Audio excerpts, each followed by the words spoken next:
कसीदा हुजूर का,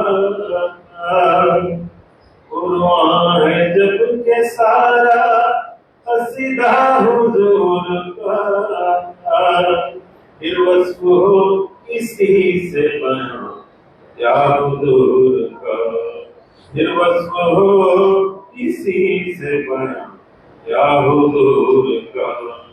कलमा हो या अज़ानो, अक़ामत हो या नमाज, है साथ साथ नाम खुदा का हुजूर का, है साथ साथ नाम खुदा का हुजूर का।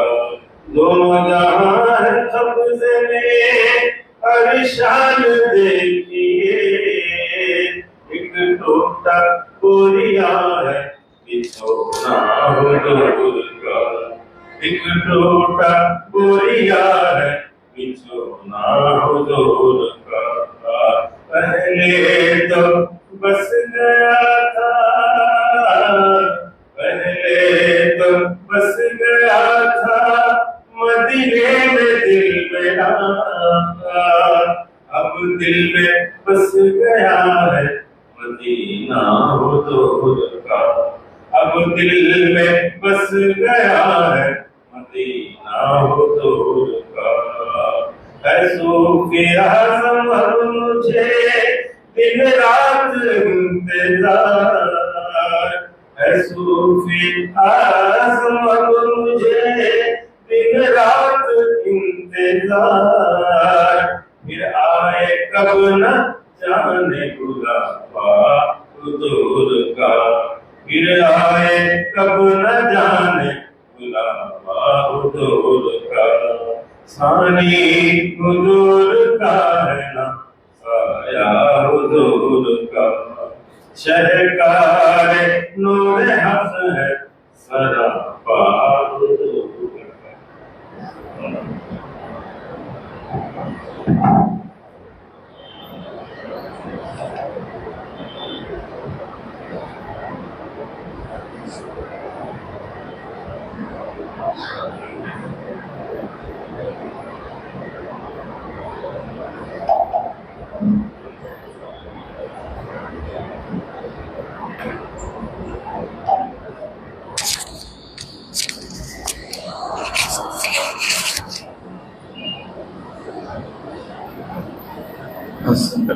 अस्सलामु अलैकुम व रहमतुल्लाहि व बरकातुहू।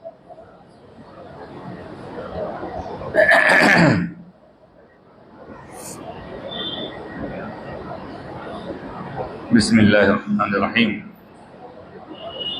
कुरान मजीद के सिलसिलेवार दर्स की इस महफिल में हम फिर से एक बार अल्लाह के फज़ल व करम से और उसके हबीब मुकर्रम सल्लल्लाहु अलैहि वसल्लम के हाजिर हैं।